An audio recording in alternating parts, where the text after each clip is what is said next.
Bien, buenas noches a todos. Esta es, la explicación de la resolución de los ejercicios F y J. Bien, empezando por el F, que consiste en el desarrollo de conformadores de onda. Ya lo que nos dice, analizar la señal de salida para una señal de entrada triangular. Triangular simétrica, más o menos 12 volts de amplitud y un periodo de 15 milisegundos. Ya al inicio, el inciso A es con diodos ideales. ¿Dónde está? Supongo que los diodos son ideales tanto para el análisis teórico como laboratorio. Y B, realizar el mismo análisis para diodos reales, Zener de 3.3 o similar. Ya y el inciso C nos indica que para una señal de tipo sinusoidal y de 100 Hz, que no es lo importante y tampoco tiene mucho sentido. El caso con los conformadores de onda es tratar de aproximar una señal a partir de otra. Ya esto cobra un poco más de sentido al ver la resolución. ¿Qué sucede? Bueno, acá tenemos el circuito, tenemos un arreglo de una resistencia en serie con un arreglo de cuatro ramas de diodos. Ya, básicamente eso. ¿Y qué va a suceder? Para el inciso A nos indica que tenemos que trabajar con una señal triangular, que es lo más básico, que es lo que más se utiliza cuando usamos conformadores de onda. Ah, ya. ¿Y qué sucede acá? Antes de empezar la resolución del ejercicio, hay que ver de qué forma están dispuestas nuestros diodos, que es lo más importante, que es nuestros elementos de conmutación. Ya nos indica al inicio que tenemos que trabajar como si fueran diodos ideales para el inciso A, y es lo que vamos a hacer. ¿Qué condiciones tenemos que cumplir para que nuestro diodo conmute entre estado de cortocircuito y circuito abierto? Ya siempre vamos a identificar el ánodo y el cátodo de nuestro dispositivo. Y para que funcione de polarización directa, es decir, como si fuera un cortocircuito, un cable y nada más, es que el potencial que esté sobre el cátodo, no olviden que este es el cátodo, siempre atentos al rato, que el potencial o el voltaje sobre el cátodo sea mayor al voltaje o potencial que tenemos sobre el ánodo. Bien, como vemos, tenemos dos diodos, el diodo A, los denominé A, B, C, D, no sé si acá está como A, B, C, D, acá está igual, un poco distinto. Así que yo empecé con D, A, B, C, D, ¿ya? Entonces el diodo A y B están polarizados de tal forma que si pongo potenciales por encima de los 3 volts o de los 4.5 volts, van a funcionar en polarización directa. Bien, entonces se van a cerrar, van a funcionar como un cortocircuito. ¿Y eso cuándo va a suceder? Cuando el voltaje de entrada sea mayor a estos voltajes umbrales, les vamos a llamar. ¿Ya? De otra forma, van a trabajar en la región inversa, es decir, van a estar polarizados de manera inversa y, según el comportamiento del diodo ideal, va a ser únicamente un circuito abierto. ¿Ya? Lo inverso sucede en los diodos DC y DD, que tenemos un potencial negativo aplicado en el ánodo de nuestros diodos. Por lo tanto, el potencial que tenemos que aplicar en el cátodo, no olviden que este sector, esta rama está conectada al cátodo, tiene que ser mucho menor, no mucho menor, sino menor a este potencial que estamos aplicando sobre el cátodo. ¿Ya? Por lo tanto, entonces el voltaje de entrada tiene que ser al menos menor a 3 volts para el caso del diodo DC y menor a 4.5 volts para el diodo DD. Ya, mucha más información no nos da, entonces proseguimos. Estoy graficando acá lo que es la señal de entrada. Como les digo, la forma de onda no es importante acá, así que el inciso C es un poco redundante, redundar en lo mismo. Lo que nos importa en este tipo de ejercicios son los niveles de tensión. Como les decía hace un momento, estamos identificando 4 niveles de tensión distintos en los que nuestros diodos van a conmutar o van a cambiar su comportamiento. ¿Ya? ¿Esto en función de qué? En función de la tensión de entrada. No olviden que estas tensiones son constantes. No se van a modificar a través del tiempo. Lo que sí varía es la tensión de entrada. Entonces graficamos la tensión de entrada variante en el tiempo, un periodo de 15 milisegundos y triangular. Bien, entonces en el gráfico también identificamos los puntos clave, que son los niveles de 4.5, 3 volts, menos 3 volts y menos 4.5 volts. Bien, en esos puntos vamos a tener cambios en el comportamiento de nuestro sistema. Por lo tanto, empezamos el análisis. El primer sector, la primera región que vamos a analizar es cuando tenemos tensiones de entrada superiores a 4.5 volts, ya que es uno de nuestros puntos o tensiones clave que vamos a estudiar. ¿Qué va a pasar aquí? Vamos entonces a hacer un análisis de cada diodo uno por uno, y no es tan difícil. Bien, vamos a ver qué ha sucedido acá. Vamos a rayar un poquito. Bien, yo estoy suponiendo que tengo un potencial acá que está superando el nivel de 4.5 volts. Lo propio va a suceder en esta rama, yo lo voy a denominar punto A. En el punto A voy a tener igual 4.5 volts. ¿Y qué va a suceder acá? Yo tenía aquí mi diodo que estaba de esta forma, sí. Ya. En su ánodo va a existir más potencial porque este potencial es mayor a 4.5 voltios que en el cátodo, ¿bien? Ánodo y cátodo a veces le ponen una C para identificar el cátodo. El caso es que el voltaje sobre el ánodo del diodo A, no se olviden que este es el diodo A, es mayor al voltaje en el cátodo del diodo A, ¿bien? Que es de 3.3 volts, 3 volts, mejor dicho. Por lo tanto, decimos que DA está funcionando en polarización directa. ¿Esto qué quiere decir? Que va a ser un cortocircuito. Ya por eso ahora voy a borrar esto. Por eso reemplazamos lo que es el diodo con este cortocircuito que está con color rojo. Tal vez no se nota muy bien. Pero está en color rojo, es un cortocircuito y funciona nada más como un cable. En el caso del diodo B es lo propio. Estamos a punto de pasar a la polarización inversa. Mejor si lo dibujo más acá, otro color. Ya, este es nuestro diodo B, el verde, este es su cátodo. Lo propio, estamos diciendo que en este mismo nodo vamos a tener una tensión mayor, sí, vamos a tener una tensión mayor sobre el ánodo del diodo B que en el cátodo del diodo B, porque no olvidemos que nuestra condición de análisis es que nuestro voltaje de ingreso, nuestro voltaje de entrada es mayor a este umbral, mayor a 4.5 voltios, por lo tanto, en todo ese tramo, en todo ese sector de análisis de tensión, nuestro diodo D, nuestro diodo B, mejor dicho, va a funcionar como un cortocircuito, ya lo que está representado con color rojo, con el bolígrafo de color rojo. Ya, por eso entonces tenemos ahí dos cortocircuitos y, bueno, bajo la misma lógica, vamos a extendernos un poquito en este primer caso.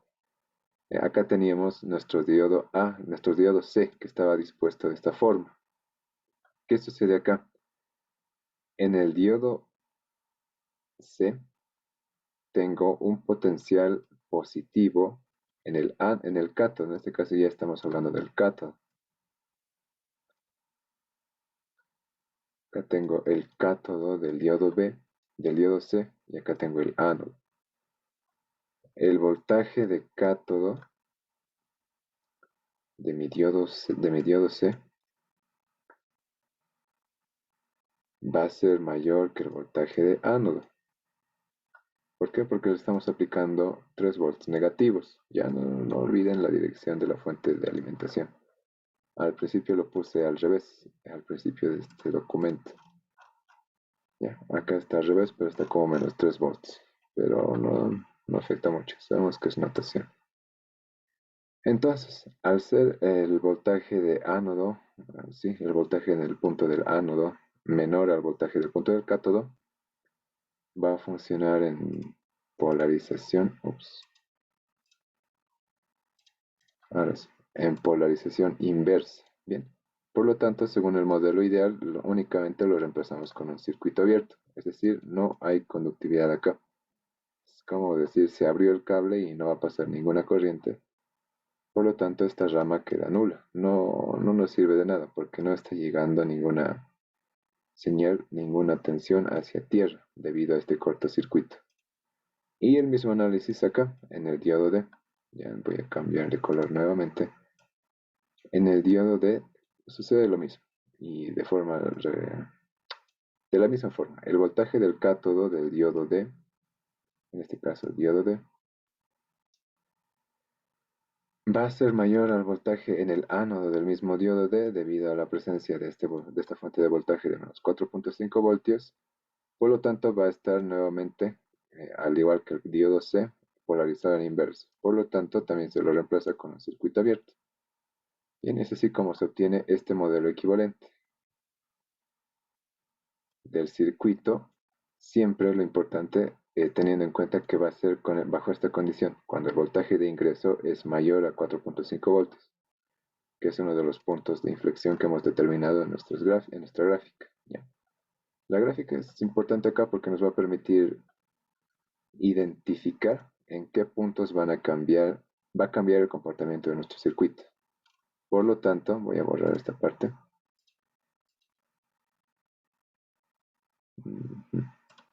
Ya, me olvidé comentarle, toda esta región es nuestra forma de onda, pero yo estoy despreciando todo esto y me voy a enfocar únicamente en esta pendiente, ¿ya? Reitero que la forma de onda no es muy importante. Sin embargo, para que sea más educativo, vamos a verlo de esta forma. Entonces ya hemos analizado este sector de la gráfica. Todo este sector, bien. Cuando el voltaje de entrada es mayor a 4.5 voltios, es claro, ¿verdad? Entonces, de aquí para arriba va a funcionar de esa forma, como la que ya hemos establecido. Como hemos dicho que va a funcionar según este modelo. Ahora que vamos a hacer el cálculo de BO. Para hacer este cálculo vamos a recurrir nuevamente a lo que es el teorema de superposición, que nos indica el teorema de superposición, que para una señal compuesta de DC y AC voy a tener el resultado de mi salida como el resultado de la suma de las salidas parciales. En sí voy a hacer un análisis DC y lo voy a sumar con el análisis AC que voy a hacer. Entonces empezamos con el análisis DC. Vamos a borrar todo esto. ¿Y qué sucede? Ya, aquí, bueno, esta franja no la tomen en cuenta. Esto es BI es igual a cero. Es decir, ¿qué queremos decir? Que nuestra fuente de tensión alterna va a ser igual a cero, como lo hicimos en la anterior clase. ¿Recuerdan? La fuente de tensión cada fuente se reemplaza con su resistencia interna ideal. La resistencia interna ideal para una fuente de tensión es cero. ¿Ya? Por eso se va directamente hacia tierra. Y la resistencia ideal para una fuente de corriente es infinito. Entonces se abriría, sería un cortocircuito, ¿ya? Un circuito abierto, mejor dicho. Entonces en este sector es donde iría la fuente. Aquí estaría la fuente de BI, pero como estamos asumiendo que BI es igual a cero, se va directamente a tierra. Lo que queremos es obtener nuestro voltaje a la salida, que no es más que esto de acá. Por favor, vean el ratón. Y lo calculamos mediante teorema de Mayes. Bueno, ecuaciones de Mayer. ¿Ya? Ecuaciones de Mayer de nodos. Resolvemos el sistema de ecuaciones. Se plantean con tres variables. Calculamos cada una de las corrientes que circulan en cada una de las ramas y por lo tanto hemos establecido al inicio acá que el voltaje de salida de C es que 4.5 volts que corresponde a esta fuente y por el sentido de corriente que hemos escogido acá va a ser menos I que está identificado acá por la resistencia, es decir, ley de Ohm. ¿Ya? 4.5 menos la corriente I por 10K, 10 kilo ohms que corresponde a esta resistencia de esta rama. También esto debería ser igual a I2 por 100, I2 por 100, ¿ya? Y nos aproximaríamos. O lo propio, 3 volts más, por el sentido de dirección de corriente que hemos considerado, 100 por I1. ¿Ya? Cualquiera de los tres funciona, dado que estamos hablando, voy a cambiar, dado que estamos hablando del mismo nodo. ¿Ya? Entre estos dos nodos vamos a tener siempre el mismo voltaje. Y obtenemos que para este funcionamiento, para este circuito que hemos determinado acá arriba, el voltaje DC, el voltaje en continua, va a ser 1,52 volts. Y eso es lo que nos importa. Entonces ya tenemos este primer componente. Ahora vamos por el segundo, el componente de alterna, que está acá. Y acá pues más de lo mismo. En este caso, para el análisis en alterna, yo voy a considerar todas mis fuentes de continua, es decir, las baterías que están acá de 3 volts y de 4,5 volts como circuitos cerrados. Por lo tanto, acá simplemente se va a cerrar. Estamos ignorando, por si acaso, estamos ignorando esta rama. Estamos ignorando esta rama de acá. Bien. ¿Por qué? Por la única presencia de estos circuitos abiertos. Por lo tanto, esta rama es inútil, no nos aporta nada de información y no afecta el funcionamiento del circuito. ¿Por qué? Reitero, porque no se cierra la malla. Ya, la malla está abierta. Por lo tanto, no hay flujo de corriente y no hay caídas de tensión. Entonces, todo esto estaría nulo. Bien. Por lo tanto, bueno, para el análisis AC, lo que estamos haciendo es cortocircuitar estas fuentes, la de 3 volts y la de 4,5 volts, lo que nos va a dar como resultado lo siguiente, esto de acá. Entonces, ¿ya? ¿Qué hemos hecho acá? Pues no hemos hecho más que cortocircuitar las fuentes, la de 3 y la de 4,5 volts, y nos da este pequeño arreglo que es bastante sencillo de calcular. ¿Cómo lo calculamos? Mediante divisor de tensión. Acá tenemos un equivalente resistivo, que sería un paralelo, que sería, reitero, el paralelo de 100 ohms con 10K. Y lo dividimos entre la misma resistencia en paralelo más los 100 ohms que tenemos acá. Y claro, obviamente multiplicado por la fuente de información, que en este caso es la fuente de tensión, lo que nos da un resultado que es aproximadamente la mitad de la señal de entrada, ¿ya? Y por lo tanto, entonces ya tenemos la respuesta. Con otro color para que se note mejor. La respuesta, ¿qué nos dice? El voltaje de salida va a ser 1.52 volts de continua más 0,497 veces el voltaje de entrada. El voltaje de entrada no olviden que varía sobre el tiempo, pero siempre vamos a tener esta condición, nunca nos vamos a olvidar de eso. Siempre y cuando el voltaje de ingreso sea mayor a 4,5 volts. Ya con eso hemos concluido el análisis de la primera parte de nuestro circuito. Sí, la primera parte del análisis, es decir, todo esto, como os decía, hacia arriba, ¿no? Mayor a 4,5 volts. Ahora nos toca analizar la siguiente franja, que sea entre los dos puntos de interés, que es de 4,5 volts y 3 volts. ¿Ya? Entonces vamos a hacer el análisis de esta franja, cómo va a funcionar en ese sector. Entonces lo vemos a continuación, como bien dice acá. Ahora estamos viendo este tramo de tensiones. ¿Qué va a suceder? Nuevamente vamos a dibujar, ya no vamos a hacer tanto detalle. Nuestros diodos. Primero el diodo A, que estaba dispuesto de esta forma. ¿Qué va a suceder? Tengo una tensión de entrada que está entre 4,5 volts y 3 volts. Lo que nos interesaba acá es que la tensión en el cátodo corresponde a 3 volts.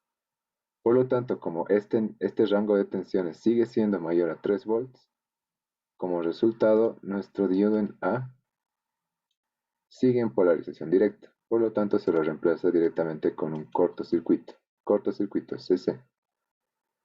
Pero en el resto pasa lo contrario. Bueno, en el diodo B pasa lo contrario. Bien. Cambiamos acá, esto estaba acá. El rango de tensiones que estamos especificando de entre 4,5 volts y 3 volts, ¿qué sucede? Están por debajo del nivel de la tensión de nuestro cátodo.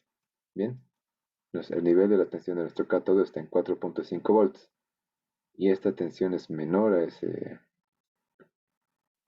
ese nivel. Por lo tanto, nuestro diodo B empieza a trabajar en inverse. Está polarizado en inverse por las condiciones previamente dichas. Voltaje de cátodo menor al voltaje de ánodo. Ya, eso que quede bien claro. Entonces se reemplaza pues con un circuito abierto, como dice acá, sea circuito abierto. Y en el caso de el diodo C y el diodo D, no cambia mucho, porque siguen siendo polarizados de forma inversa debido a que este nivel, ya voy a cambiar esto ahora sí, ya que el nivel de tensión en ambos cátodos, el cátodo de C y en el cátodo de D, siguen siendo menor, tienen que ser menor a los 3 volts y menor a los 4.5 volts respectivamente para finalmente tener un cambio significativo. Por lo tanto, en este tramo de voltajes, en este sector de voltajes, sí, vamos a tener este comportamiento únicamente, dado que, como hemos dicho antes, todas estas mallas, estas ramas, mejor dicho, todas estas ramas dejan de ser útiles porque no se cierran, no tienen comunicación con referencia, por lo tanto no fluye ninguna corriente. Ya no fluye ninguna corriente por acá.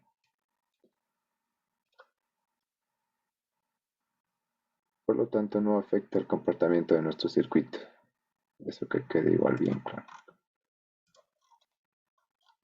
Por lo tanto, tenemos el siguiente circuito. Nuevamente hacemos uso del teorema de superposición, que es bien útil en este ejercicio. ¿Y qué va a pasar? Acá no se nota muy bien, pero se puede distinguir de lo que es nuestro sistema. Lo primero que estamos haciendo es el análisis en DC, para lo cual nuevamente tenemos la condición de que BI es igual a 0. Estamos anulando esta fuente que directamente se va hacia tierra. ¿Y qué nos queda? Una resistencia de 100, otra resistencia de 100 y en voltaje de B o de C. Acá usamos igual, nuevamente la división de tensión, que nos dice yo quiero tener la tensión de 100 de esta resistencia de 100, por lo que están en paralelo, ¿verdad? Con esta otra rama. Entonces, ¿qué nos dice? Esta fuente de continua 3 volts por 100 sobre 100 más 100, que es 1.5 volts. Ya este es el sector del análisis en DC. Y ahora para el análisis en AC, lo propio. Vamos a dibujar acá. Yo estoy cortocircuitando esta fuente. Vean el trazo amarillo, por favor. Estoy cortocircuitando esta fuente que vendría a ser esto de acá. Es un mero cable que nos va directamente hacia tierra. Y ahora sí estamos considerando la tensión de entrada BI. Y hacemos el mismo análisis que corresponde al mismo divisor de corriente, de tensión. Mismo divisor de tensión. Y nos va a resultar en 0,5 veces la tensión I. Bien. Por lo tanto, ya hemos obtenido el comportamiento de nuestro circuito en este tramo de tensiones. Y acá no se nota muy bien. El voltaje de salida es 1.5 más 0,5 veces el voltaje de entrada en el rango de 4.5 hasta 3 volts. Bien. Ya, entonces lo que hemos hecho es cubrir, reitero,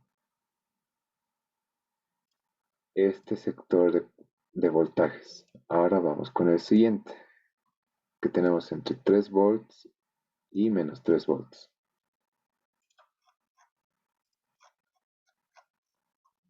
Y para ello, ¿qué tenemos? Pues como se estarán imaginando, ninguno de los diodos va a conducir, ya por las mismas condiciones que hemos explicado hace rato. En este caso, ninguno de los diodos pueden ser correctamente polarizados porque en sus cátodos, vamos a dibujarlo más rápido. A ver si tengo un triángulo, no, ya. Acá tengo esas. Mi pulso no es de los mejores, pero espero se logre entender. Ya, ¿qué va a suceder acá? Que en este tramo voy a tener entre 3 volts y menos 3 volts tensiones que no van a lograr polarizar mi diodo. ¿Por qué? Porque en sus cátodos o en sus ánodos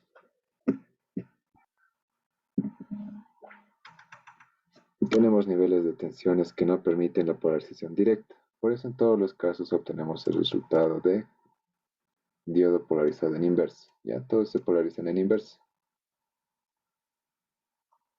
Mm, sí, no me gustaría ser más redundante. Los tres no se polarizan en inversa porque ninguno va a alcanzar a superar el voltaje umbral que está siendo determinado por estas fuentes de tensión constante. Ya estos nunca van a cambiar.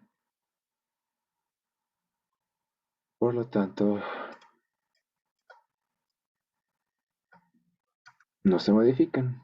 ¿De esto de qué nos sirve? Pues al final, como pueden ver acá, nuestro circuito resultante son cuatro lazos, cuatro ramas, mejor dicho, cuatro ramas en las que hay, ahora sí, cuatro ramas en las que no circula corriente. ¿Por qué? Por el mero hecho de que tenemos estos circuitos abiertos. Al tener un circuito abierto, la corriente acá es nula y lo que nos queda finalmente es esta línea directamente. Así que nuestra tensión de salida corresponde a la tensión de entrada, siempre y cuando estamos en este tramo de corrientes, de voltajes, mejor dicho, voltaje de entrada. Ya siempre es importante estas condiciones. Por lo tanto, acá el comportamiento es mucho más sencillo, ¿no? Siempre va a imitar a la salida. La salida, mejor dicho, va a imitar a la entrada. Ya, entonces ya tenemos nuestro tercer tramo. Y vamos con el siguiente. Nuestro siguiente tramo, pues, es lo simétrico que hemos hecho hace rato. Entre menos 3 volts y menos 4.5 volts. Y como ya se imaginarán, ahora sí entran en juego los diodos C y D. Los diodos C y D van a comportarse de forma idéntica como lo hemos hecho en el apartado 2. Bien, el D va a ser un análogo perdón, el diodo A va a ser un análogo al diodo C y el diodo B, ahora sí, el diodo B va a ser un análogo al diodo D. Por lo tanto, en este tramo solo se polarizaba el diodo A, en este caso va a ser el diodo C. No hay no hay que abundar tanto, reitero, es porque está polarizado ahora sí en este tramo.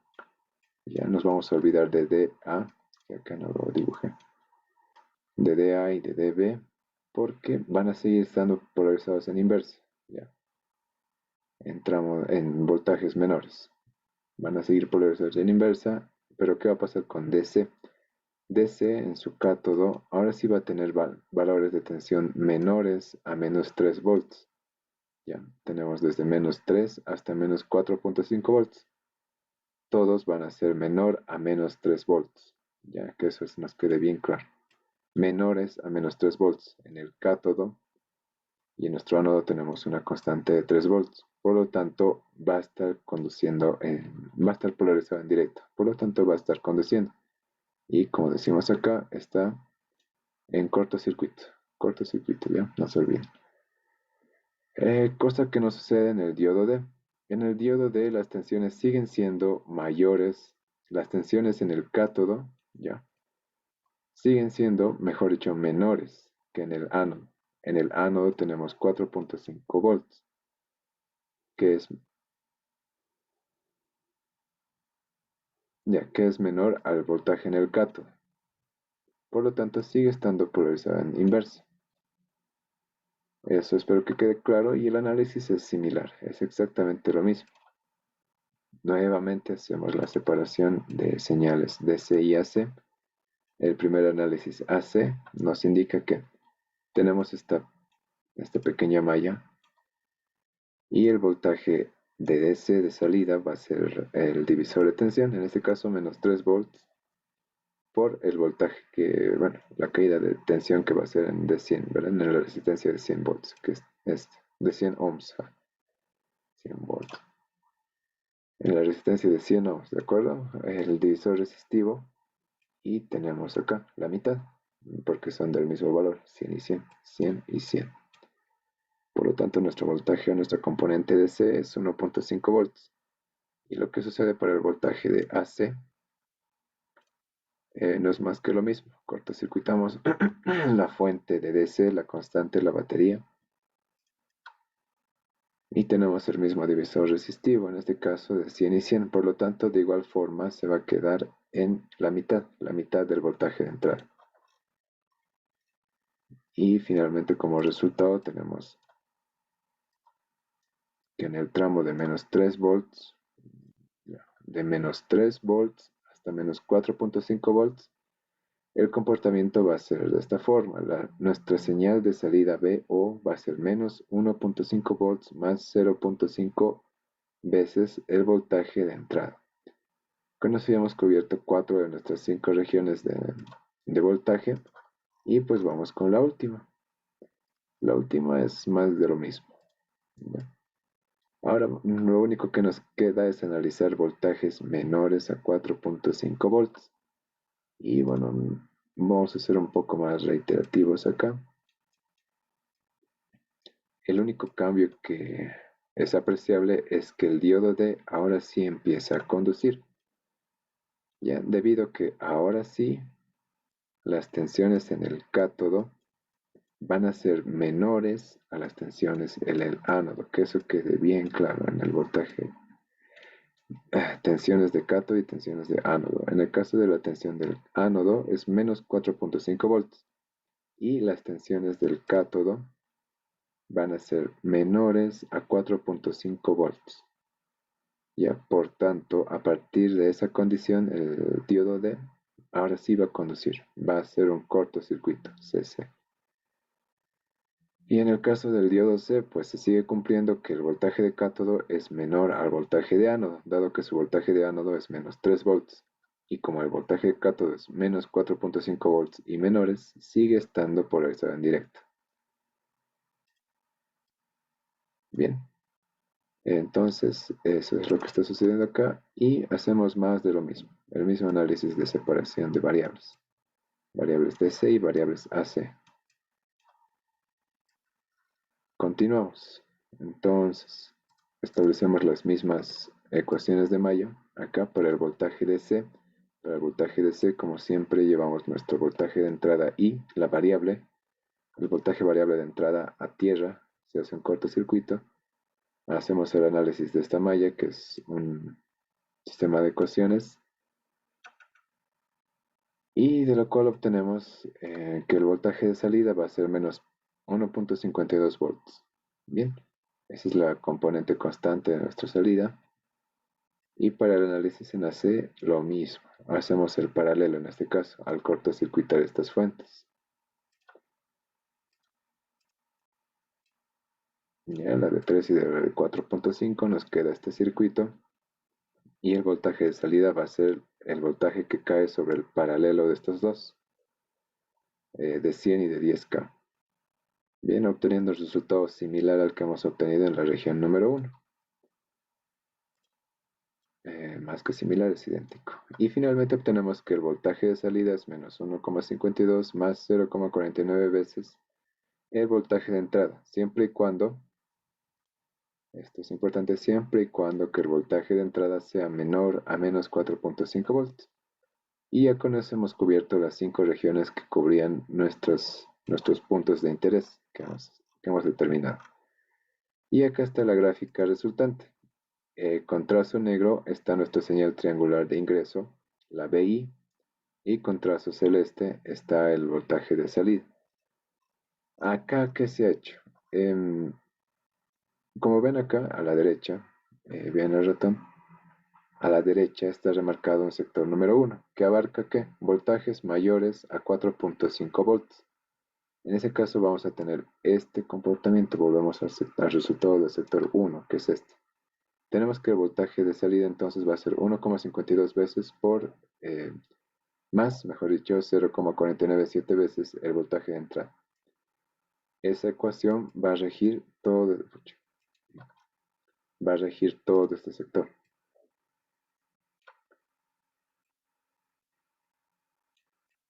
todo ese sector, ¿bien? Hasta 4.5 volts. ¿Y qué hemos hecho? Teníamos la ecuación y hemos cambiado, voy a cambiar esta cara, sí. Y hemos reemplazado el valor de 12 volts en la ecuación del sector 1 y nos ha dado que hasta ese punto vamos a llegar a 7,484 volts. Y ese es nuestro punto y va a llegar hasta acá, hasta que nuestro voltaje de entrada sea 4.5 volts. A partir de ahí tenemos otro tipo de comportamiento, ¿ya? Que va a ser este pequeño sector de acá. Este pequeño sector de acá. Que va a variar entre 3,756 si reemplazamos en la ecuación. Entre los sectores 1 y 1.2 vamos a ver un salto de 0,006, ¿ya? ¿Esto por qué? Pues básicamente debido al modelo que estamos tomando. Esto no se puede estar entendiendo muy bien. Para el sector 1, voy a escribirlo acá, nos da 7,56 volts. Enseguida lo pongo mejor, ¿ya? 0,75 para el sector 2. Ahora sí. Este primer valor que hago referencia, estamos consultándolo con la ecuación del sector 1.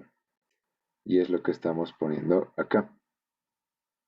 Bien, y este segundo valor es con respecto a la ecuación de la ecuación del sector 2, que también debería estar acá, es decir, son valores de frontera.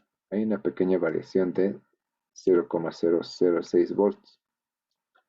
Y eso es porque estamos considerando diodos ideales. Bien, cuando son diodos reales, no olviden que vamos a tener en cuenta también la resistencia dinámica, entonces esta curva se va a suavizar. Acá sería un pequeño salto, obviamente por lo pequeño del gráfico, por lo pequeño de este sector que está en el recuadro verde. Este sector que está en el recuadro verde.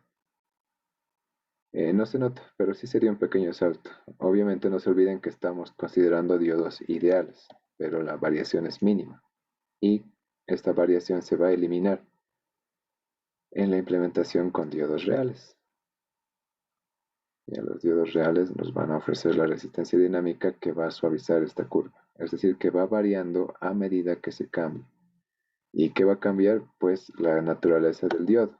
La naturaleza del funcionamiento del diodo, que va a cambiar entre polarización directa e inversa. Por lo tanto, su resistencia dinámica va a variar drásticamente. Ya, eso nos va a proveer la suavización de curva entre las variaciones de sectores. Luego vamos al sector número 3. En el sector número 3 nos decía que, en el sector número 3 nos decía que directamente la salida era igual a la señal de entrada, y es lo que está sucediendo acá. Bien, mientras nos encontremos en el tramo de 3 y menos 3 volts, entre 3 y menos 3 volts vamos a seguir la señal, es decir, la señal de salida va a seguir la señal. Ya, observen también algo interesante que por eso, como les decía, no nos interesa la señal, la forma de onda de la señal, sino nos interesa este trazo rojo que voy a, no, trazo verde. Los niveles de voltaje, este voltaje no, este sí. Los niveles de voltaje que va a ir atravesando nuestra señal de entrada, bien sea su naturaleza triangular, trapezoidal, exponencial, senoidal, como se nos propone. Lo que nos interesa es cómo, en qué instantes, no. Lo que nos interesa es cuándo vaya modificando sus valores entre los puntos de interés que hemos demarcado. Ya 4.5, menos 4.5, 3 y menos 3 volts. Bien, eso que se quede bien claro. Y ya está. Lo que les quería remarcar es esto. Voy a volver a colocar una línea naranja. Es que nuestra señal va a llegar a ser simétrica. Bien, dado los sectores que estamos tomando, pues acá vemos simetría. Por la misma condición que hemos dicho antes, no nos importa la forma de onda, así que en este sector vuelvo a graficar, en este sector, vamos a tener un comportamiento simétrico. ¿Por qué? Porque nuestra onda original, la triangular, es simétrica también consigo misma a lo largo de este pequeño eje. ¿Ya? Así que lo que hemos analizado acá, pues va a tener el mismo efecto acá.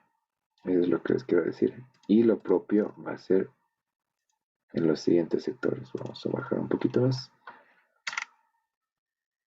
Y acá tenemos lo propio, lo que les comentaba. Reemplazando el valor de menos 12 volts, que sería este punto de acá, el rojo se nota más. Cuando nuestro voltaje de entrada alcance los menos 12 volts, nuestro voltaje de salida, según la ecuación de la región 5, ahora sí, va a alcanzar los menos 7,484 volts, ya, la versión negativa de lo que hemos encontrado en el sector 1. Hasta acá. Ya, ¿por qué hasta acá? Voy a poner el remarcador. ¿Por qué hasta acá y no hasta acá? Vamos a marcarlo aquí. Otra vez. ¿Por qué mi valor va a llegar hasta aquí y no hasta aquí? Que sería algo evidente, ¿no? Que parecería lógico. Pero no se olviden que siempre estamos siguiendo el ritmo, el paso a nuestra señal de entrada. Este trazo que ahora lo estoy remarcando con azul. Por lo tanto, vamos a seguir hasta donde alcancemos la señal o el punto de interés, en este caso los 4,5 volts. Sé que no se ve bien, voy a remarcarlo con amarillo. Se nota peor. Este otro color tal vez. Ups. Ya. Siempre vamos a remarcar entonces hasta cuando llegue a estos valores. Y cuando llegue a estos valores recién vamos a tener los cambios de comportamiento. Por eso entonces esta pequeña marca amarilla que estoy señalando acá va a ser el fin del tramo de la señal de salida. Es decir, todo este tramo rojito. ¿Ya? En ese punto se va a dar el cambio de comportamiento de nuestro circuito. Y no aquí, porque aquí sí estamos pasando el 4,5 volts, pero con la señal de salida, no la de entrada. La de entrada, vean.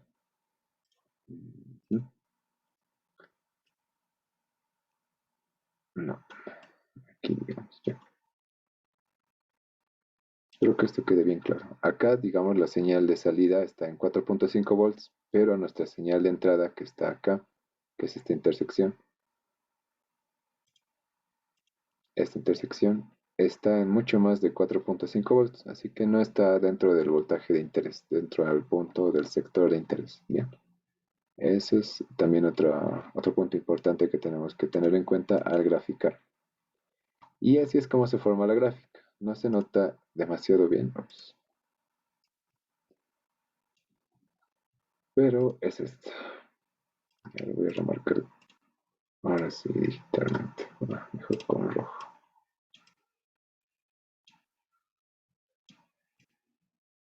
Y ahora sí queda un poco más claro qué es lo que se intenta hacer con los conformadores de onda. Los conformadores de onda, como les había dicho, tratan de aproximar señales a partir de otras. En este caso, la aplicación más común es tratar de obtener una señal sinusoidal a partir de cualquier otra señal, en este caso una señal triangular. Como pueden ver, se llega a aparecer, no mucho la verdad, habría que modificar de forma adecuada los valores de resistencia de nuestro circuito, pero como es algo didáctico, pues se entiende, ¿no? Podemos modificar tanto los valores de los puntos de interés, que son los voltajes de las fuentes, 4,5 y 3 volts, menos 3 volts, menos 4,5 volts. Podemos modificar, bueno, ahora sí vamos un poquito más adelante, ¿no? Ya, mejor acá. Entonces, ¿qué conclusiones podemos sacar acá? Yo me estoy enredando demasiado. Los valores de la resistencia de fuente lo vamos a llamar ES, ¿ya? van a trabajar en conjunto con las resistencias de las ramas o de los diodos para conformar las pendientes. Adelante. Las pendientes, ¿ya? Así es como se van arreglando las pendientes, mediante estas resistencias comentadas. Ya. Y se puede suavizar más la curva escogiendo adecuadamente los valores de las tensiones de umbral para la polarización de nuestros diodos. Bien. Entonces, esa es la única conclusión que podemos ver. Modificando estos dos valores, lo que les había dicho, las baterías y las resistencias, ¿qué modificamos? Al modificar las resistencias, modificamos la pendiente. Bien. Ya. Esta es la pendiente, lo que les quiero decir. Esta pendiente es función de las resistencias y estos puntos de acá es, es función de las baterías. Si nos jugamos con esos valores, podemos obtener señales más o menos parecidas a una senoidal. Y ese es el punto clave de estos ejercicios. De este tipo de aplicaciones, porque al final son aplicaciones, ya estamos trabajando con aplicaciones del diodo. Bien, ese es el resultado del inciso A. Ahora, ¿qué va a suceder con el inciso B? Vamos más adelante. Nos pide que cambiemos los diodos por diodos, los diodos normales que estamos utilizando por diodos Zener. Nos recomienda de 3.3 volts. Y es lo que hacemos. ¿Cuál es la novedad con los diodos Zener? Vamos a graficar un poco más acá. Como bien sabemos, la curva característica de nuestros diodos tienen dos sectores. ¿Ya? Vamos a hacer acá. Ahora sí. Acá cuando estamos en el semiplano derecho, decimos que está polarizado en directo. Por lo tanto, nuestro diodo conduce. Y en el semiplano izquierdo, decimos que está polarizado en inversa. Bien, por lo tanto, nuestro diodo no conduce. Bien, hay una corriente mínima. Esta corriente mínima pues, nos va a decir que no conduce. Está como circuito abierto en la aproximación más básica, la aproximación del diodo ideal. Pero el diodo Zener es importante en aplicaciones que requieran enclavar tensiones. ¿Qué queremos decir con eso?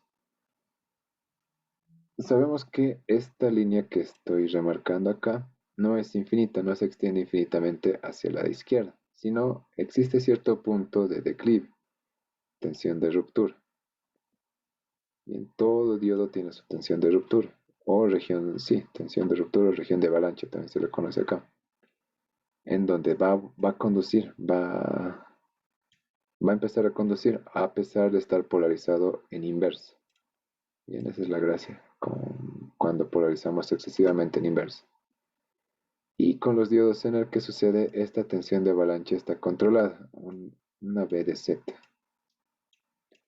A partir de ese valor de B de Z, voy a hacerlo con trazo celeste, tenemos el mismo comportamiento de avalancha, es decir, empieza a conducir pero de forma muy controlada. Por lo tanto, vamos a tener una caída de tensión en el diodo polarizado en inversa. No se olviden que siempre en inversa vamos a tener una caída de tensión controlada denominada B de Z, que es la tensión característica de nuestros diodos Zener. Esa es la gracia o la novedad, sí, lo que se aprovecha, las bondades del diodo Zener, ¿bien? Y para el caso nos hemos escogido un diodo de 3.3 volts. Vamos a ahondar un poquito más en eso más adelante en el siguiente ejercicio. Entonces no vamos a extendernos demasiado, el análisis es el mismo, solo que hay que tomar en cuenta este nuevo comportamiento que hemos aumentado, ¿ya? Esto que nos va a dar paso al lugar, ¿a qué nos va a dar paso? A este tipo de comportamientos. Solo hice el análisis del primer sector, porque es exactamente lo mismo que hemos hecho en el inciso A, no se olviden. Y ya entonces, ¿qué va a suceder? Ya nos reemplazamos cuando la única gracia es que cuando está polarizado en inversa, ya no lo reemplazamos con circuitos abiertos, sino lo reemplazamos con caídas de tensión constantes, según la polarización. No olviden que cuando está en inversa, actúa como una fuente, como una caída de tensión fija, porque ese es el trabajo del diodo Zener, que se regula en una tensión fija. Ya no nos vamos a fijar mucho en la resistencia de protección en este ejercicio. Vamos a asumir que es una resistencia adecuada.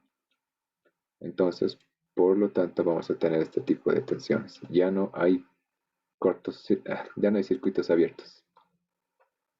Entonces, tenemos este comportamiento a continuación. Volvemos a hacer hincapié en nuestros puntos de interés. Volvemos a hacer el análisis de la región 1 para un voltaje de entrada superior a los 4.5 volts. Como había sucedido en el inciso A, el diodo A y el diodo B están polarizados en directo, ya por las razones que ya hemos comentado, y el diodo C y el diodo D no, pero ahora ya no están como diodos normales, están como diodos Zener. Por lo tanto, al estar polarizados en inversa, existe esta caída de tensión constante. ¿Ya? Eso es algo importante. Por lo tanto, estas ramas ahora sí tienen validez, estas dos, que antes las eliminábamos, ahora sí están siendo tomadas en cuenta. Con esto en cuenta, con esto en mente, se establecen las ecuaciones del circuito, porque nuevamente estamos haciendo uso del teorema de superposición. No dejen de notar cuán importante es este teorema. Ahora estamos haciendo el análisis en DC y lo que sigue es el análisis en AC. El análisis en DC nos dice que vamos a eliminar la fuente de tensión alterna y vamos a hacer análisis de nuestra malla en continuo, todo en continuo. Ahora vean que es un poquito más complejo, pero nada del otro mundo. Planteamos 5 ecuaciones con 5 incógnitas. Resolvemos para cada una de las corrientes de cada rama, de cada rama. Y finalmente obtenemos la corriente, la tensión de salida, en función de la corriente 4, que es lo más sencillo. La corriente 4 es este de acá, por favor vean el ratón. La corriente 4 es este de acá y únicamente va a ser la ley de Ohm. Y 4 por 100, listo.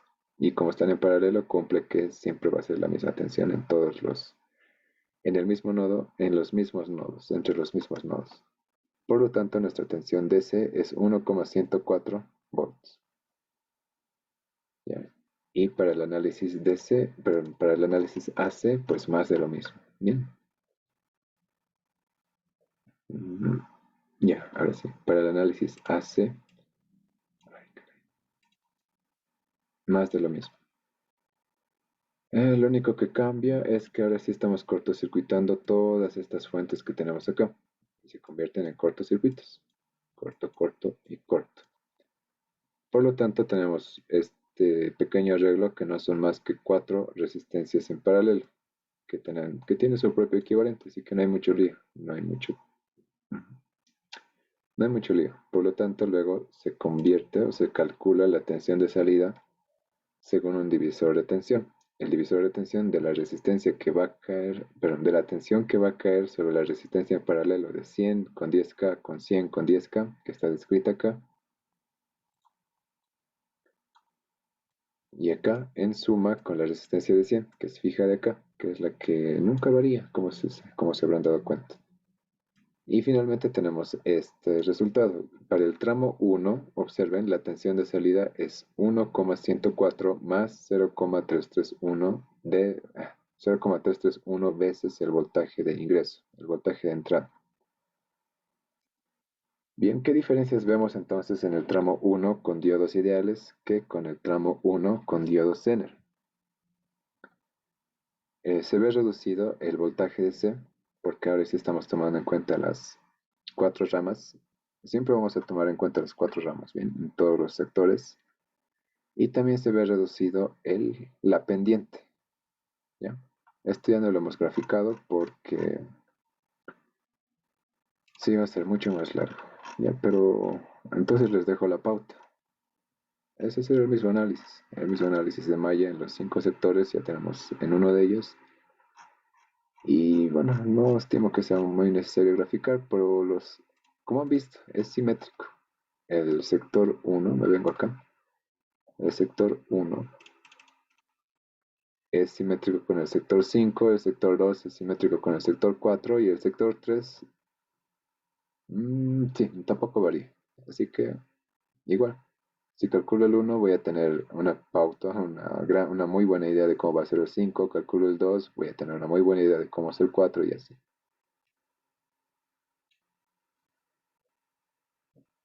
Me imagino que queda claro, ¿no? Ya, y el inciso C, lo que les decía, pues muy poco podemos hacer con una señal senoidal, porque si se dan cuenta, aquí no hemos puesto nada de señal triangular, no lo hemos modelado matemáticamente, quiero decir, la señal triangular o la señal sinusoidal.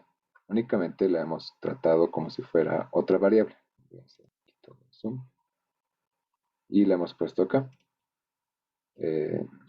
Nuestra componente de alterna, que sería la función de entrada, es esta.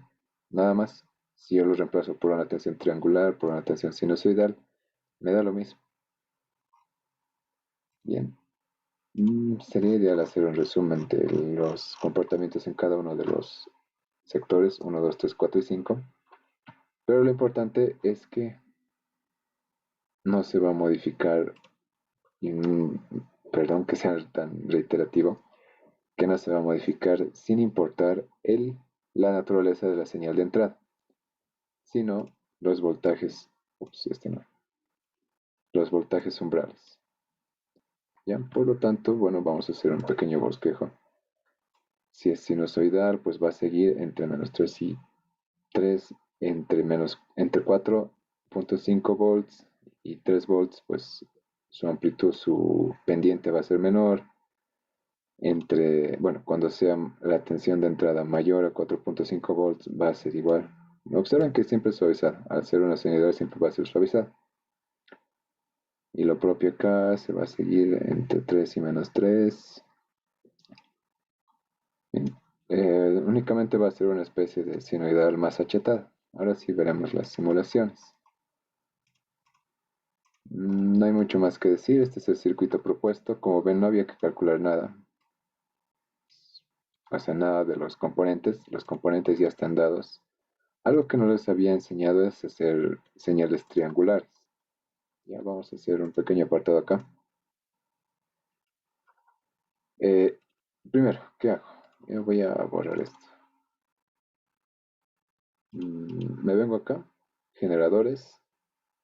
Voy a escoger el pulso. Sí, el pulso. Y vengo acá. Voy a hacer una pequeña gráfica directa de lo que nos entrega el pulso al inicio. ¿Eso se ha escuchado? Mi compu hizo un sonido raro. Ya. ¿Qué sucede? El pulso es esta señal cuadrada que va a variar entre 0 volts y 1 volt. Nada adecuado, ¿verdad? Pero eso lo podemos modificar desde las propiedades. Nos dice el voltaje bajo y el voltaje alto. Según la condición, nos dice que nuestra señal triangular varía entre menos 12 y 12 volts. Así que ya lo tenemos. Y acá lo puedo cambiar a un periodo de 15 milisegundos. ¿Ya? Pero eso no es lo importante. Si le pongo esto, no va a variar demasiado. Lo voy a acercar un poco.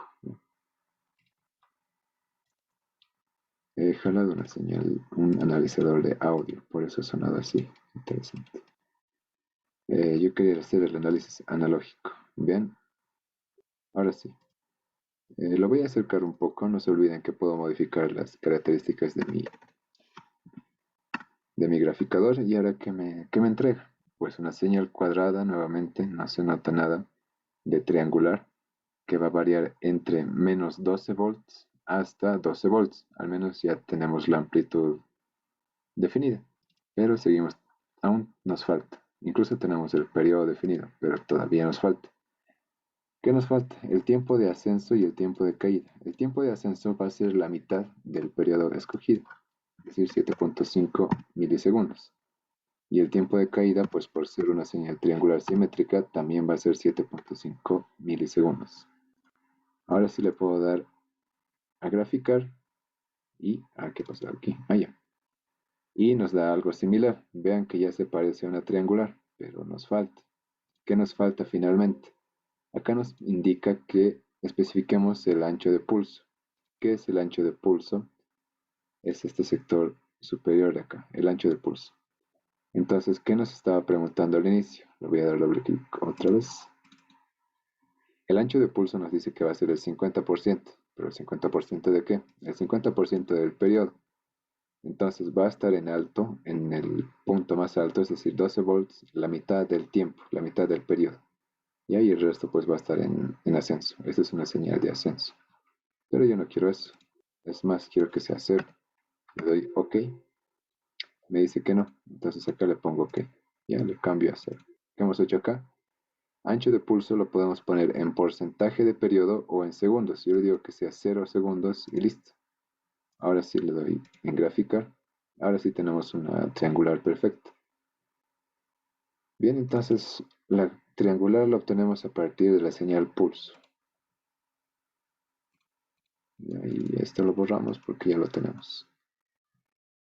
¿Y qué tengo acá? El primer análisis es este. Como ven acá ya lo cambié por una senoidal, pero va. Vamos a cambiar directamente para ver el primer resultado. Ya estoy cambiando por los diodos Zener por diodos ideales. Por si acaso. Ay, este no iba así.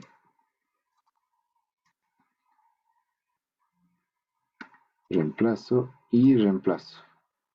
Acá qué señales tengo. Ya vamos a hacer la gráfica desde el inicio. Nuevamente. Gráfico analógico, dibujo el recuadro, jalo la señal de entrada y jalo la señal de salida. Tengo todos los valores adecuados, 3 volts, 4.5 volts, ahora sí. Le voy a dar hasta 50 milisegundos. Y le doy espacio. Ups. Le doy espacio. Y ya está, tenemos un gráfico. Lo voy a acercar directamente a un solo periodo, 15 milisegundos. Y lo tenemos. Y como pueden ver, voy a agrandarlo un poco. Nuestro gráfico es muy semejante al que hemos encontrado de forma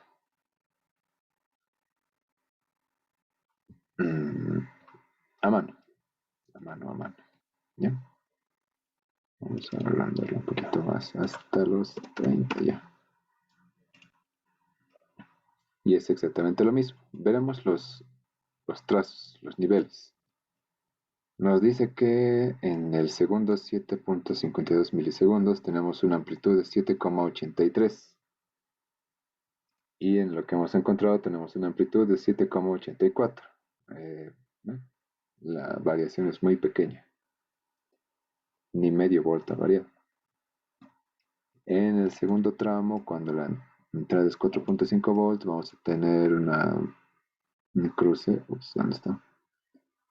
Aquí está. Aquí sí hay buena variación. Vamos a tener 4 volts en el gráfico simulado y en nuestro gráfico obtenido a mano tenemos 3,756 volts. Ya. No es ni medio volt, pero igual se nota la diferencia.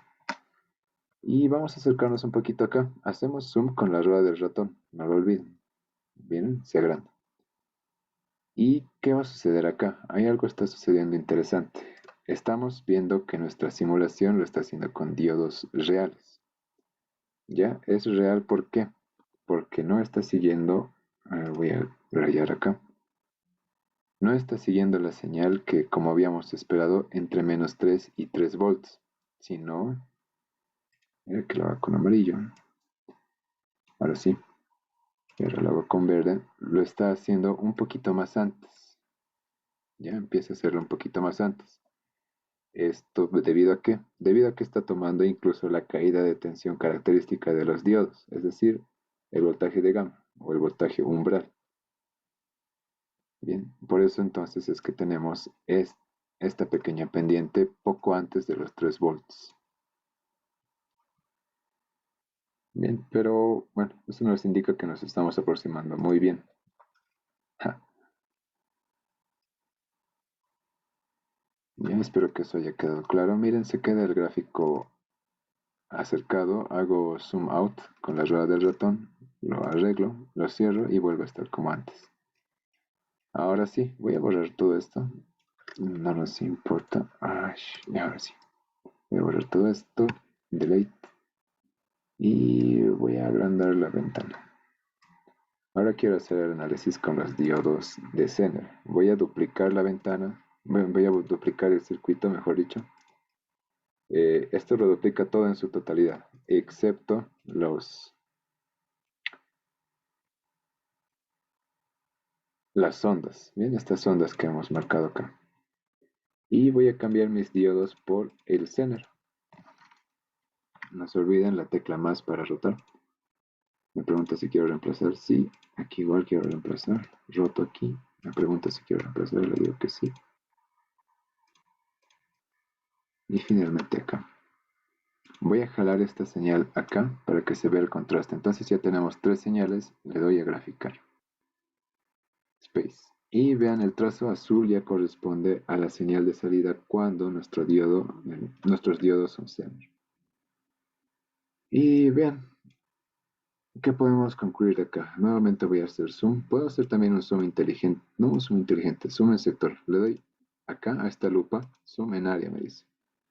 Y arrastro. Hago un recuadro. Quiero hacer hasta acá. Suelto o hago clic y ya está. ¿Y qué podemos notar? Pues sencillamente que cambia, se reduce la inclinación de nuestra barra. No olviden que todo esto es en función del trazo verde. El trazo verde es nuestra señal de entrada. El trazo verde es nuestra señal de entrada. El trazo rojo es mi señal de salida con diodos I normales, no Zener. Y nuestro trazo azul es nuestra señal con diodos Zener, que se ve con el diodo Zener. Una amplitud mucho más pequeña, es decir, una pendiente más reducida y una componente en DC mucho más reducida. Es decir, acá tenemos menores niveles de tensión en cada uno de los niveles, ¿cómo se diría? En cada uno de los puntos de interés que hemos marcado en nuestra gráfica. Es decir, es mucho más chiquito. Y eso es comprensible o es previsible porque según el análisis que hemos realizado acá se veía más pequeño, se veía que iba a ser más pequeño, una componente de C más pequeña y una pendiente más pequeña. Bien, eso es lo que sucede, pues estamos considerando más ramas, todo se va haciendo más pequeño. Y con eso acaba la... Ah, no, nos falta el análisis en sinusoidal, que reitero es un poco por demás. Ya, yo quiero hacer el análisis en... ya directamente lo voy a cambiar. Ya no nos importa la señal triangular, voy a hacer zoom out de esto, lo cierro y ¿qué voy a solicitar? Desde el propio generador de señales puedo cambiar la naturaleza de mi señal. Ahora lo estoy cambiando a señal sinusoidal, le digo una amplitud de 12, un periodo de 15 milisegundos y ok. Y acá lo propio, porque ya no son lo mismo, le pongo sinusoidal, un periodo de 15 milisegundos está bien y una amplitud de 12 voltios está bien. Le doy la tecla espacio y miren, como les decía, el trazo verde es la señal de entrada. Ya, el trazo verde es la señal de entrada, eso nunca se olviden, es la más grande. El trazo rojo es es la señal de salida con diodos normales. Se sigue cumpliendo lo que hemos previsto. Ya voy a hacer estas separaciones. Aquí ya no se debe notar muy bien, pero lo primero que se ve es que en el tramo de menos 3, de 3 a menos 3 volts, sigue siguiendo, valga la redundancia, se sigue siguiendo a la señal de entrada. Es decir, la señal de salida es igual a la señal de entrada. Voy a borrar los trazos amarillos que hice ahorita. Y como ven, se confunden en uno mismo. Luego, A partir por encima de los 3 volts aproximadamente, digo aproximadamente porque ahora está tomando en cuenta diodos reales, cambia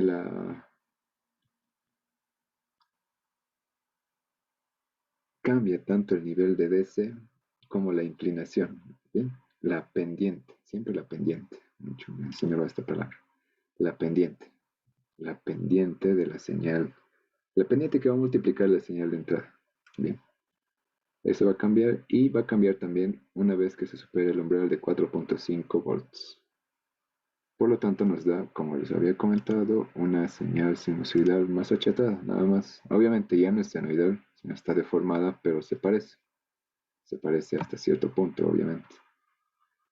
Y lo propio sucede con la señal de salida utilizando diodo Zener. Ya es casi algo circular, ¿verdad? Porque se va achatando. Porque sí, ya observen que en el tramo de menos de 3 a menos 3 volts ya no sigue la señal. ¿Por qué? Porque vamos a tener más componentes de las cuatro ramas, de las fuentes de voltaje. Ya no se van a eliminar. ¿Esto qué quiere decir? Voy a volver acá.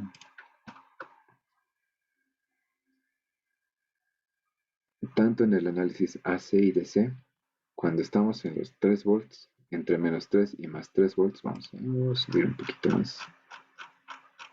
El sector número 3 era el sector que abarcaba 3 volts y menos 3 volts. ¿Aquí qué va a suceder?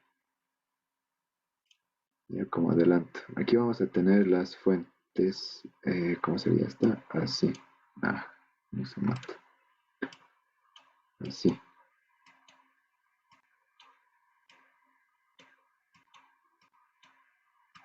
Por lo tanto, sí se va a tener en cuenta las cuatro ramas. Al tomar en cuenta las cuatro ramas, ya no va a ser el valor el valor de salida ya no va a ser exactamente igual al valor de entrada. Bien, es por eso que ya no se sigue eso, porque si se acuerdan, si nos acordamos, estábamos eliminando las cuatro salidas, las cuatro ramas, estas de acá, por el mero hecho de que era un circuito abierto. Al ser un circuito abierto ya no se tomaba en cuenta, pero con el diodo Zener ya no son, ahora sí se toman en cuenta. Por eso este resultado ya no es válido para este sector utilizando diodo Zener. Y finalmente es eso. Un poco largo el ejercicio, sí, pero nada imposible. Ahora vamos a la segunda parte, el ejercicio J.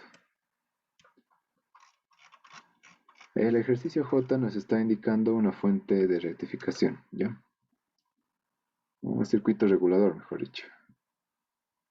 Tenemos un inciso A que involucra el switch abierto. Ahora vamos a explicar mejor.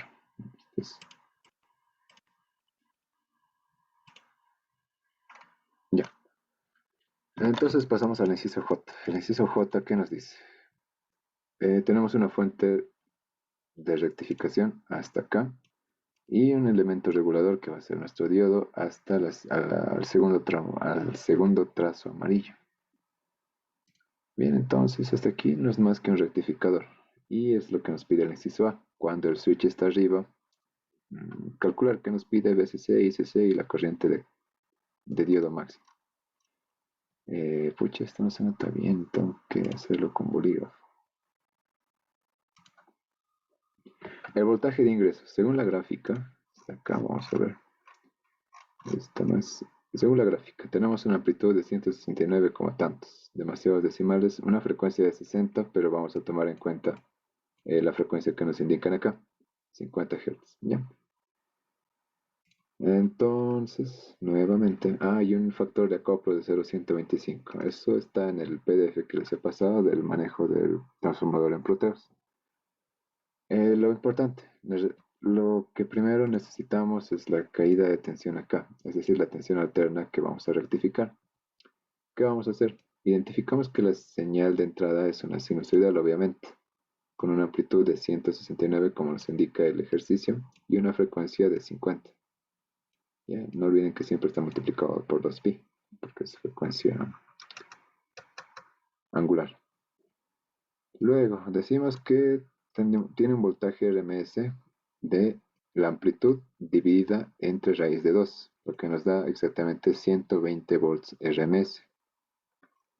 Luego, vamos a obtener el voltaje en el secundario a partir de la relación de vamos a tener la relación de transformación que nos va a devolver el voltaje en el secundario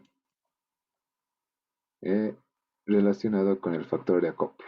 Y el factor de acoplo es la letra M y nos indica que el voltaje en el secundario va a ser M veces el voltaje en el primario, lo que nos va a decir que tenemos 15 volts RMS ya en el secundario. Pero siempre nos va a importar el voltaje pico. El voltaje pico no es más que la amplitud y la amplitud la obtenemos multiplicando el voltaje RMS por raíz de 2. Entonces el voltaje pico que vamos a tener en este sector, voy a reiterar, en este sector el voltaje pico que vamos a tener ahí, el voltaje sí, pico, es de 21, finalmente es de 21,2132 volts, la amplitud, ¿ya? Ahora sí, en función a eso hacemos el análisis de la rectificación. Inicialmente requerimos los picos de la rectificación. Como podemos ver del circuito, es un rectificador de onda completa. Hacemos el análisis en ambos semiciclos positivos de la señal de entrada. La señal de entrada ahora va a corresponder a la caída de tensión acá, ¿ya? Obtenida obviamente por la relación de transformación en el transformador T. ¿Y qué va a suceder? En el semiciclo positivo, los diodos D2 y D3 marcados previamente, acá D2 y D3 van a estar polarizados en directa. ¿Por qué? Porque estamos hablando del semiciclo positivo. ¿Ya? Esta forma de onda, no esta forma de onda. Este es el semiciclo positivo. En este vamos a tener, tanto en este nodo, una tensión de ánodo mayor a la de cátodo. ¿Ya? Por lo tanto, mi diodito se va a calcular, se va a polarizar en directa. Y lo propio con el diodo 3, que es este de acá. ¿Ya? Ese también va por ser, pero por inversa. ¿Qué quiero decir con inversa? En su cátodo, acá está su cátodo, va a tener una tensión menor que en su ánodo. Por lo tanto, igual este diodo se va a polarizar en directo. No olviden que vamos a tomar en cuenta la tensión umbral que cae, es decir, la tensión constante que va a caer sobre mi diodito, que como no nos dicen en el ejercicio, estamos asumiendo de 0,7. Al asumir de 0,7 volts acá, al asumir que este 0,7 volts, estamos diciendo que son diodos de silicio, que son los más comunes, a decir verdad. Y lo propio en el semiciclo positivo, en el semiciclo negativo, mejor dicho, lo inverso. El diodo 2 y el diodo 3 ya no conducen porque estamos en la condición exactamente inversa. ¿Qué quiero decir con eso? Que en este punto vamos a tener una tensión negativa. Al tener una tensión negativa, el cátodo de mi diodo 1 va a ser menor a la del ánodo de mi diodo 1. Por lo tanto, va a empezar a conducir. Y en este otro punto, la tensión va a ser mayor. ¿Mayor en dónde? En el ánodo del diodo 4, este es el 4, que en el cátodo del mismo diodo 4. Por lo tanto, igual va a conducir. Y siempre vamos a tomar en cuenta sus voltajes umbrales. Y finalmente, ese es el resultado. Acá estamos viendo la señal de onda rectificada. Este es el semiciclo positivo. Vemos que no se alcanza el pico que habíamos calculado, que era de 21 volts. Los 21,21 volts se alcanzan acá, entre estos dos puntos. Voy a hacerlo acá, entre estos dos puntos. Pero acá estoy denotando un punto A, no dejen de notar que se está excluyendo al capacitor para eliminar sus capacidades de filtro. En el inciso A, perdón, en el punto A tenemos un voltaje de 21,21 volts menos lo que cae en nuestros dioditos, que es 0,7 volts. 0,7 por 2 tenemos 1,4 y nuestro voltaje pico de la onda rectificada de onda completa, de la señal rectificada de onda completa, es 21,21 menos 2 veces 0,7. Y ese es el pico que siempre va a alcanzar, este mismo. Ya que eso quede claro.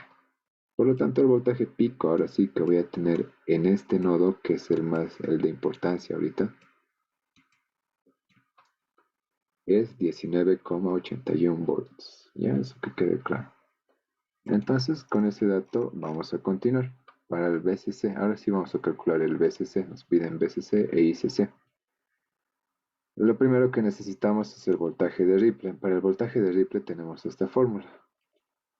El voltaje de Ripple va a ser igual a el voltaje de pico dividido entre 2 veces el valor de capacitancia por la frecuencia por la resistencia.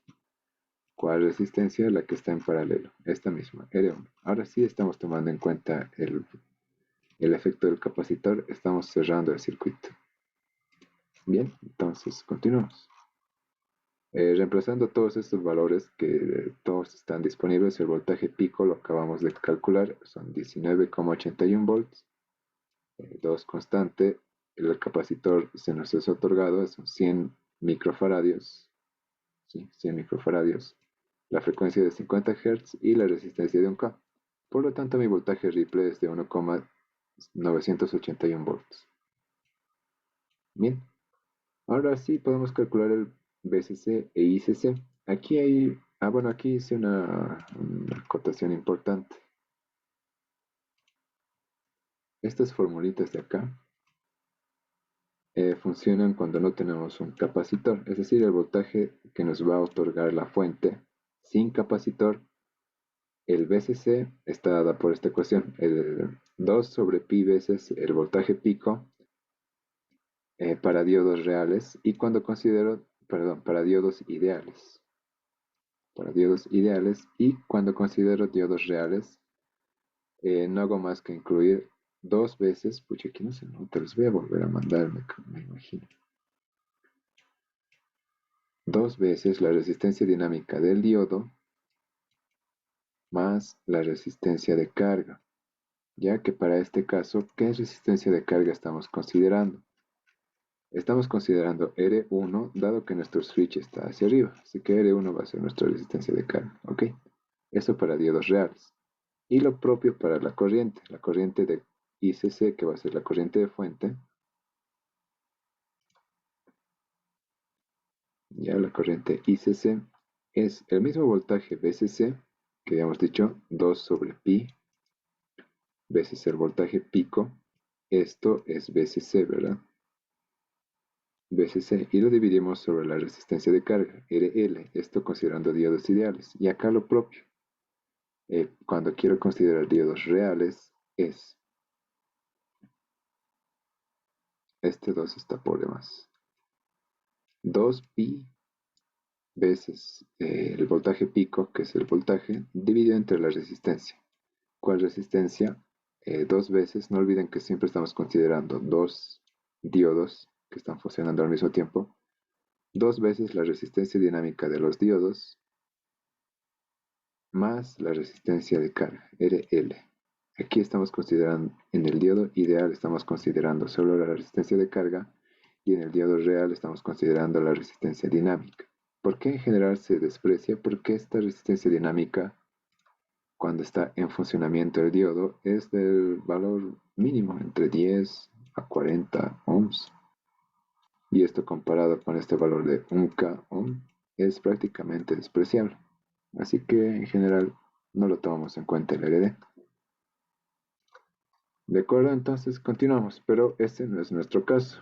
Esto no se olviden que es sin capacitor. Sin capacitor. Ahora con capacitor, el VCC varía. El VCC es más fácil todavía de hallar. Voy a tomar mi voltaje pico y le voy a restar la mitad del voltaje de Ripple. ¿Ya? Y nada más, observen que aquí no influye la resistencia de carga porque ya hemos utilizado la resistencia de carga para calcular VR, el propio voltaje de Ripple.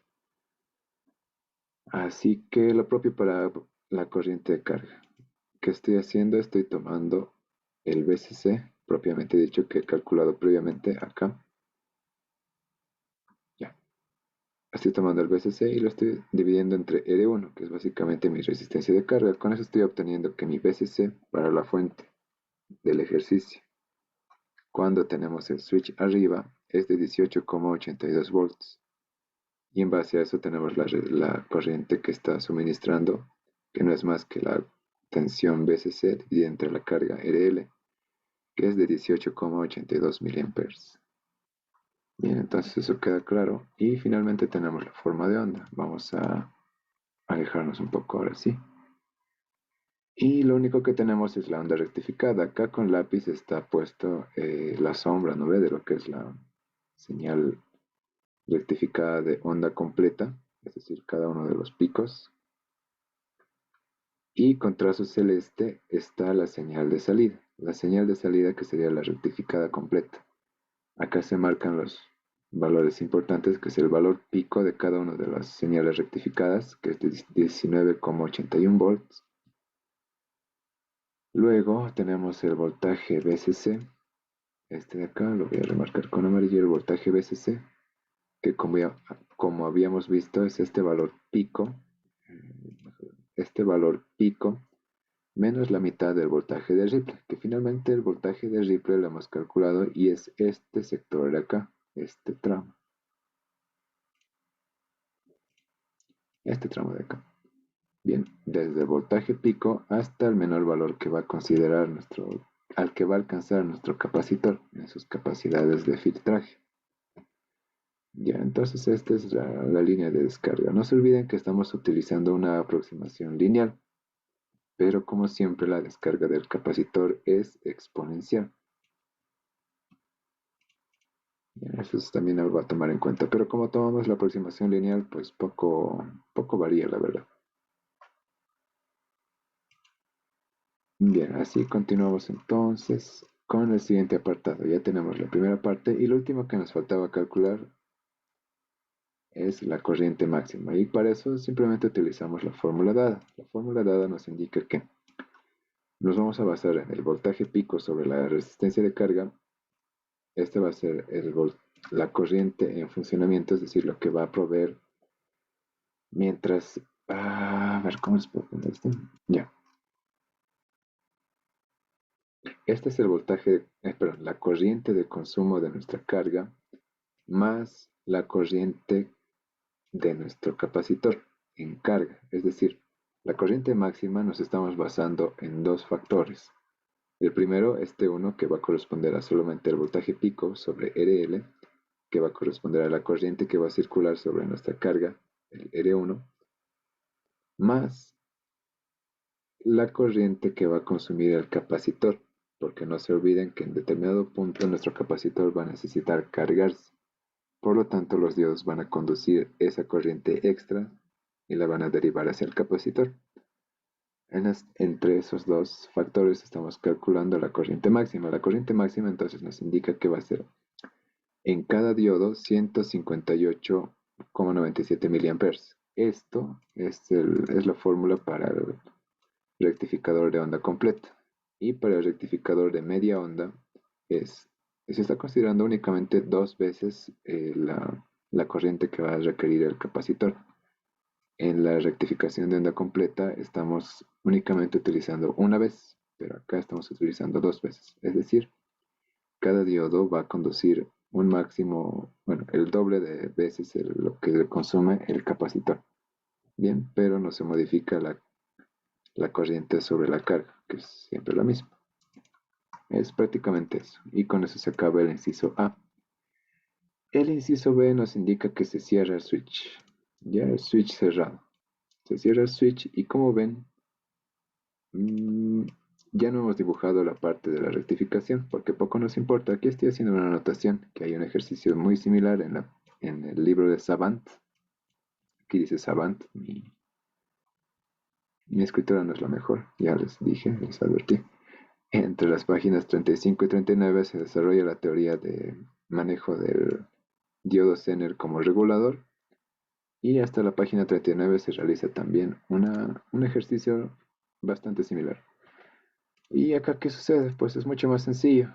Según el enunciado, vamos al inciso B, ¿Qué nos dice? Inciso B, considerar el switch cerrado. Determinar los valores de R, que me imagino que es R2, que siempre va a ser la resistencia de protección de nuestro diodo Zener, y B de Z, la tensión característica de nuestro diodo Zener. Bien, y considerar que BA, yo le estoy diciendo a este nodo A, bien, el voltaje de entrada va a ser VCC más menos 20% del VCC, del propio VCC, es decir, mi tensión de entrada, lo que habíamos calculado previamente, va a variar entre 0,2 veces su propio valor, ¿ya? Y con el objeto de mantener una tensión en la carga de 5,1 volts y una variación de corriente de 20 miliamperes a 180 miliamperes. Esto sobre la carga, sobre el RL. Y finalmente nos pide determinar PZ max, que es la potencia máxima sobre el diodo Zener. Y acá nos dan más especificaciones. Y no hay nada más que decir. Así que volvemos acá. Acá. ¿Qué es lo primero? Nos dice que sobre la carga, el RL tiene que caer 5,1 volts. Vengo acá. Sobre el RL, acá voy a poner tierra, ¿no? Sobre el RL tiene que caer 5,1 volts. Así que necesariamente mi tensión característica del diodo tiene que ser de 5,1 volts, lo mismo, nada más. Así que el primer apartado ya lo tenemos, ya hemos escogido la tensión característica de mi diodo Zener. No hay nada más, siempre vamos a escoger en función del requerimiento de voltaje de salida, que en este caso es 5,1 y acá tenemos 5,1 y listo. Luego nos dan características de la variación de la tensión. Decimos BDS, ¿BS qué? B source, B de fuente, ¿ya?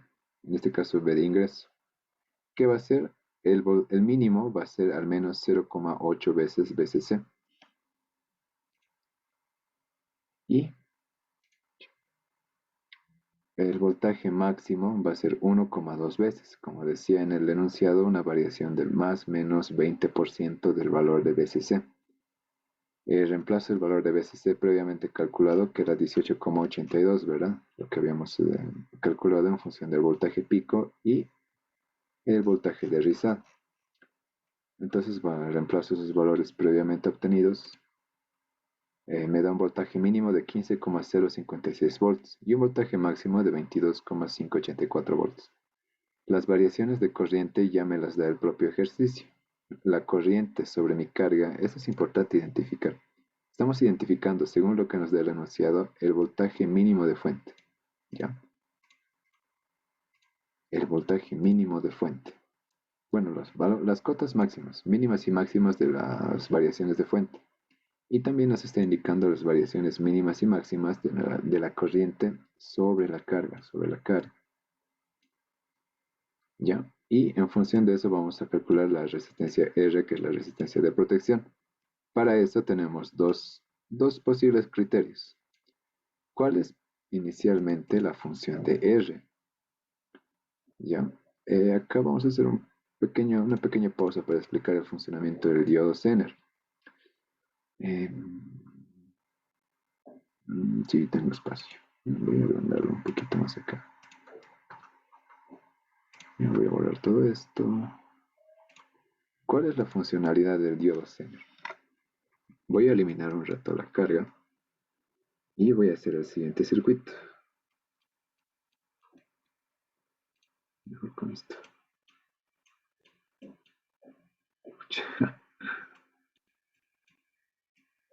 Ya, acá.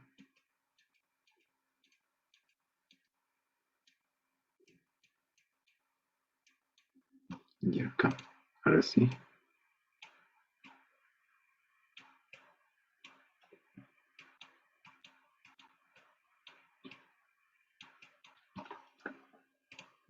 Como se había mencionado antes, ya, lo primero, este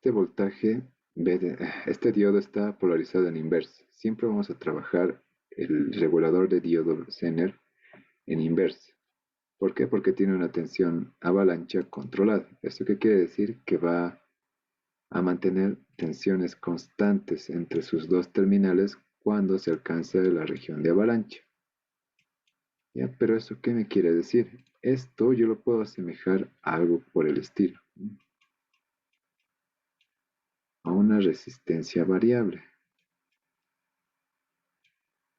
que va a variar en sí mismo, y a un voltímetro. Esto está por demás, pero es didáctico. ¿Qué va a suceder? ¿Qué posibles escenarios podemos tener para que tengamos variaciones en nuestra fuente de tensión? Nada más que varíe esto, pues propiamente dicho.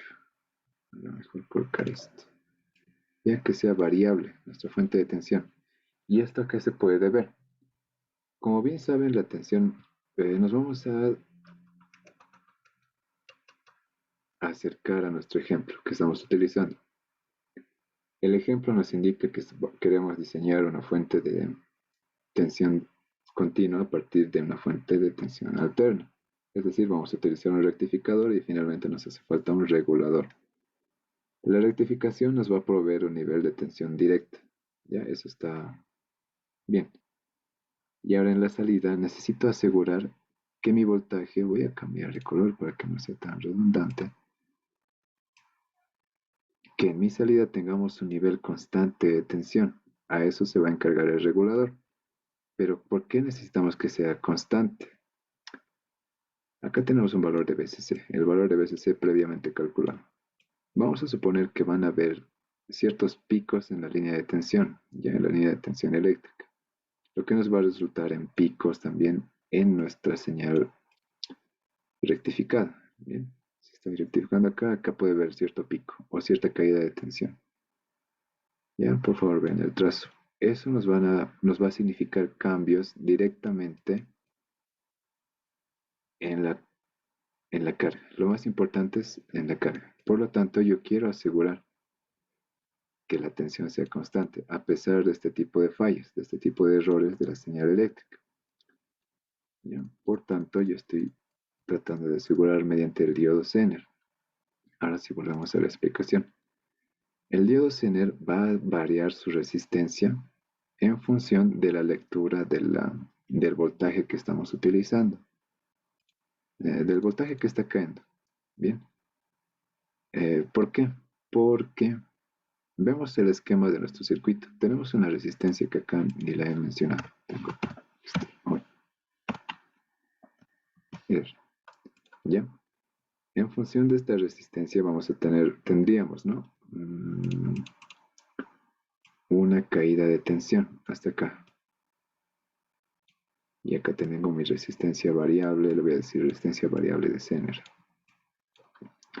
Esta resistencia variable de Zener, como bien indica su nombre, va a variar en función de las lecturas de tensión que nos indica este pequeño voltímetro. Este voltímetro entonces me va a decir, si la tensión empieza a subir, esta resistencia tiene que bajar su valor. ¿Para qué? Para compensar la subida de tensión correspondiente a la subida de voltaje que está significando esto, ¿ya? Entonces es una reacción en cadena. Voy a cambiar el color para graficarlo mejor. Supónganse que la BCC está subiendo. Por lo tanto, como R es constante, la tensión sobre el diodo BZ también es constante. Entonces el voltaje empezaría a subir.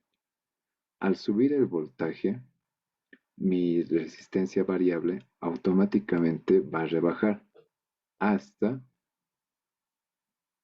hasta que la tensión se mantenga en 5.1 volts, que es lo que hemos escogido para este caso. Bien, esa es la función. Es una reacción en cadena, como les digo. Hay una variación en mi fuente. En este caso, aumenta la BCC que me está entregando. Entonces va a subir la tensión, tanto en R como en B de Z, porque acá le estoy poniendo una R B de Z, ¿ya? Va a subir la tensión en estos dos terminales. Esto lo va a leer el voltímetro. No olviden que esto es algo genérico, es algo didáctico. Esto sucede automáticamente. Esta tensión entre los dos terminales va a empezar a subir. Por lo tanto, esta resistencia variable tiene que bajar. Automáticamente va a bajar. Al bajar, ¿qué va a suceder? Como nuestra tensión de entrada ha subido y esta resistencia, su valor está bajando, está rebajando también la lectura del voltaje. Ya, esto que quede bien claro, cualquier duda también no duden en preguntar. Esta resistencia va a bajar su valor. Por lo tanto, la lectura de voltaje va a reducir y se va a mantener constante en 5.1 volts. Es de esa forma que trabaja. Ahora, finalmente, la resistencia R está, no es variable, quería señalarlo. La resistencia R está dada para cubrir todos los posibles escenarios de voltajes máximos, voltajes mínimos. Como les había dicho, esta resistencia va a estar variando constantemente en función de los cambios de la variación desde tensión de entrada. ¿Ya? Entonces tiene que estar al tanto de estas variaciones, tanto de voltaje como de corriente. Bien, es por eso que finalmente se tiene esta consideración en el cálculo de R.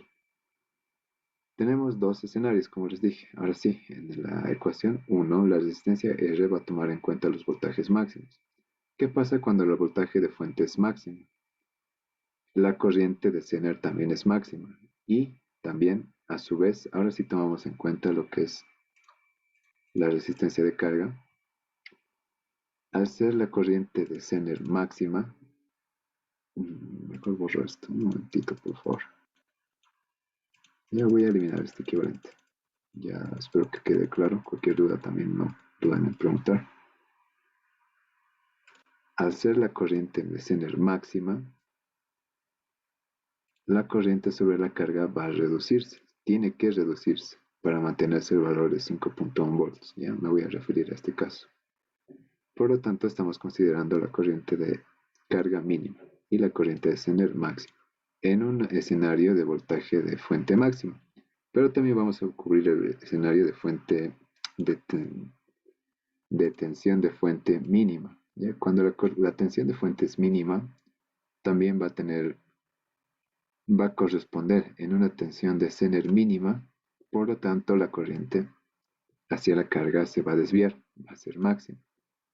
Bien, y siempre se le va a restar, ¿no ve? El valor de B de Z para hacer el cálculo de la tensión que cae sobre él. Eso es constante. Así que de esta forma es que se calcula el valor de R. Podemos escoger cualquiera de estos valores.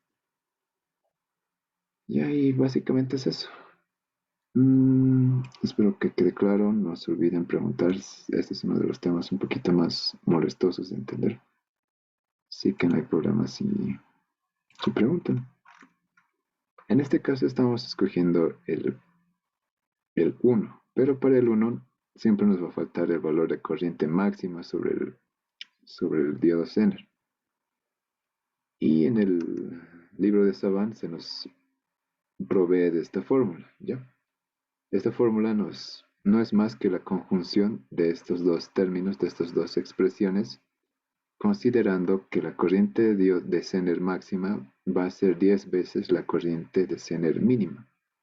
Ya eso es un valor aceptable, un valor empírico que se tiene, y en función a eso ya se puede calcular la corriente de Zener máxima en función de todos los parámetros que hemos ido viendo. La corriente de carga mínima relacionada con la fuente de carga mínima, más la corriente de entrada máxima relacionada con la tensión de fuente máxima, y los parámetros de tensión igual, de fuente mínima, de fuente máxima y el parámetro propio de la tensión de Zener máxima, la tensión de Zener solamente. Lo que nos resulta en la corriente de Zener máxima. Nos dice que en el peor de los casos vamos a tener circulando sobre el Zener 359,179 mA. No dejen de notar que ya tenemos todas las variables dentro de nuestra ecuación, así que lo podemos calcular directamente. Y finalmente, este valor reemplazamos ahora sí en el cálculo de R. En el cálculo de R tenemos reemplazando los valores que tiene que ser una resistencia de 51,54 ohms. ¿Ya? Este es el resultado. No se olviden que hay que normalizar estos componentes, ¿ya? Porque en el mercado no vamos a encontrar una resistencia de 51. El valor más próximo sería de 56. Vamos a ver un poco más hacia arriba. Vamos a limitar la corriente. Y saben que mientras más resistencia, menos corriente, ¿verdad? Entonces, vamos a hacer acá. Bueno, es una pequeña acotación, ¿verdad? Yo no voy a encontrar en el mercado una resistencia de 51 ohms. Entonces, ¿qué voy a hacer? Tengo dos opciones. El valor comercial más cercano es de 56 ohms y el otro valor comercial, no sé, no me gusta. Ya. El menor creo que es 47 ohms. Sí, 47 ohms, ¿ya? Entonces tengo una variación, bueno, tengo que redondearlo, si quieren, hacia arriba o hacia abajo. ¿Cuál escojo? Si escojo la de menor resistencia, me va a proveer también un mayor paso de corriente. Como hemos dicho que la corriente máxima que va a atravesar mi Zener es de 359, ¿no? Vamos a hacer que pueda circular mucha más que eso. Y no es que esté por demás, o sea, pero vamos a incrementar también la potencia que va a caer sobre mi Zener. Eso sí es malo. Podemos calcular que nuestro Zener, como nos estamos adelantando acá, va a disipar como máximo una potencia de 1,8 watts. Eh, Podemos escoger entonces del mercado un Zener que nos disipe al menos 2 watts. Pero si escojo una resistencia de 47 ohms, puede que excedamos este valor de potencia, por lo tanto se nos va a quemar el Zener. Entonces, en este caso, no siempre en todos, ya en este caso vamos a escoger siempre la resistencia inmediata superior. La superior nos va a limitar la corriente un poco menos que esto, ya menos que esto. Por lo tanto, nuestra potencia disipada en Zener, esto lo voy a poner con azul. La potencia que nos va a disipar el Zener es menor. ¿Ya? Por lo tanto, vamos a quedar dentro de un rango aceptable y sin dañar nuestros componentes. Y eso es básicamente lo que hemos hecho al final. Calcular el PDZ, la potencia máxima disipada por el Zener, que no es más que la tensión propia, la tensión característica del Zener multiplicada por la corriente máxima del Zener, que lo hemos calculado previamente. Y nos da este resultado antes mencionado. Y con eso termina el inciso J. Es un poco más sencillo que el inciso F. ¿Ya? Y no hay mucho que decir. Vamos a ver en el Proteus. Este es el circuito, ¿ya? ¿Qué hemos hecho acá? Tenemos una fuente sinoidal de una tensión RMS de 15, una frecuencia de 50 Hz. Tenemos un puente. No se olviden que podemos escoger incluso puentes. Yo le pongo en el buscador bridge, en inglés puente, y ya nos da el arreglo de diodos. También puedo hacerlo individualmente poniendo un diodo tras otro, ya. Y no sucede nada. El capacitor 1 que se nos da y perdón. Y la resistencia R1 que es de 1K. Vamos a ponerle play y vamos a ver que la lectura varía entre la tensión de máxima pico y la tensión de Ripple, ¿verdad? Menos la tensión de Ripple. Y en promedio sería la tensión BCC que hemos calculado de 18,81 volts. Pausa la simulación. Luego vamos a ver la gráfica. La gráfica es este. Sin tomar en cuenta el capacitor, le doy play. ¿Y por qué no estás rectificando así?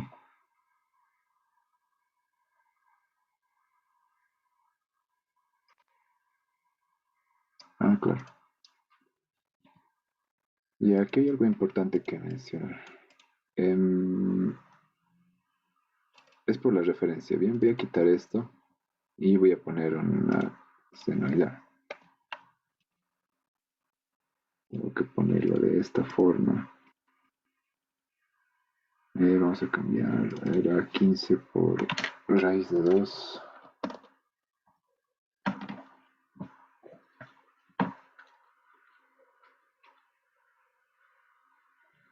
Habíamos dicho que teníamos un pico de 21,2132, ¿verdad? Y una frecuencia de 50 Hz. Le doy OK. A ver cómo nos resulta. Ahora sí la rectificada completa, ¿verdad? Como esperábamos. Esto es debido a la referencia que habíamos incluido. Esta es la limitación que les había comentado en la clase de simulación que tenemos acá. La fuente de este tipo no podemos especificar a dónde va a ir la rama inferior de nuestra fuente. Ya solo estamos especificando esta rama de nuestra fuente. Pero yo no quiero que vaya directamente a tierra. Entonces lo estoy poniendo directamente acá. Por lo tanto, no estaba rectificando de forma adecuada. Y este tipo de fuentes sí podemos especificar. Lo que no podemos es decirle una amplitud, bueno, un voltaje RMS. Así que lo que hacemos es multiplicar los 15 volts RMS que teníamos por la raíz de 2. Le doy OK y ya está. Podemos verificar. El voltaje pico que alcanza es 19,7 volts. Ya. ¿Y qué más? Ahora incluyendo el capacitor, le voy a dar play. Vamos a tener un voltaje RMS. Bueno, lo que habíamos calculado, 18,8 aproximadamente. Es lo que habíamos puesto acá. En la resolución, el VCC, habíamos dicho que 18,82. Acá en la simulación nos dice 18,8, 18,9. Ya está oscilando entre esos dos. Así que es correcto. Le doy pausa a la simulación. Pongo simular y acá vemos el voltaje de Ripley. Ya vamos a extender un poco más la visualización hasta 35. Le doy play y ya está. Vemos que inicialmente siempre va a cargar mientras va rectificando y a partir de eso ya nunca más va a cargar desde cero. Y ya tendríamos esa parte. Ahora que vamos a hacer la parte de la rectificación, bueno, de la regulación, mejor dicho. Voy a buscar el Zener 5.1.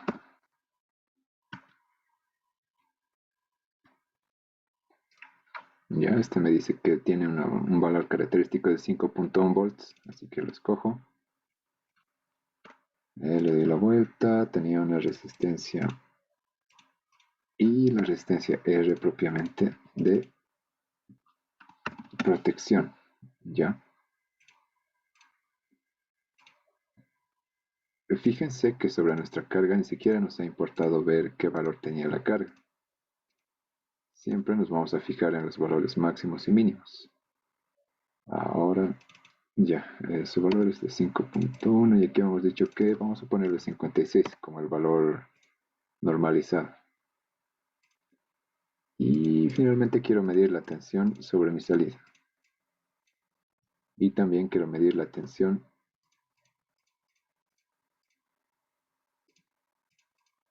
sobre mi resistencia de carga, que es este RL, la R26 que se ve en el gráfico. Le pongo play y me va a decir 5.2 volts. Ya eso es normal, a pesar de que nuestro dispositivo nos dice que es de 5.1 volts, siempre van a existir pequeñas variaciones, tanto por la cota superior del voltaje, el voltaje de fuente máximo, y el voltaje de fuente mínima. Ya, eso no se puede evitar.